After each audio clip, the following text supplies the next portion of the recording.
வணக்கம் நண்பர்களே. இன்று நான் தமிழனின் கவிதை சோலையிலே கவிதை படிப்பதில் மிகவும் மகிழ்ச்சி கொள்கிறேன். நான் கவிஞர் அதிரன், கவிதைகளின் காதலன். இன்று நான் படிக்க இருக்கும் கவிதை கவிஞர் கருங்கநேரியான் எழுதிய ஒரு அழகான கவிதை. ஏனோ தெரியவில்லை, இந்த கவிதைக்கு அவர் தலைப்பிடவில்லை. கவிதை இப்படி தொடங்குகிறது, பாருங்கள். நகரம் நரகம் என்று சொல்லி நகரம் வர மறுத்து விடுவார் செல்லையா தாத்தா. நகரம் நரகம் என்று சொல்லி நகரம் வர மறுத்து விடுவார் செல்லையா தாத்தா. பேரனை காண எப்போதாவது வந்து செல்வார். பேரனை காண எப்போதாவது வந்து செல்வார்.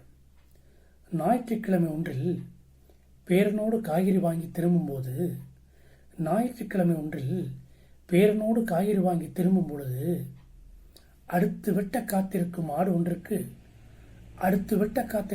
ஒன்றுக்கு கீரையை தின்ன கொடுத்து உடல் வருடி முத்தமிட்டு திரும்பி திரும்பி பார்த்து கொண்டே வரும் பேரனின் கண்களில் அடுத்து வெட்ட காத்திருக்கும் ஆடு ஒன்றுக்கு கீரையை தின்ன கொடுத்து உடல் வருடி முத்தமிட்டு திரும்பி திரும்பி பார்த்து கொண்டே வரும் பேரனின் கண்களில் தன் ஆதி தகப்பனை கண்டு கொண்ட மகிழ்வில் கூத்தாடத் தொடங்குகிறார் செல்லையா தாத்தா.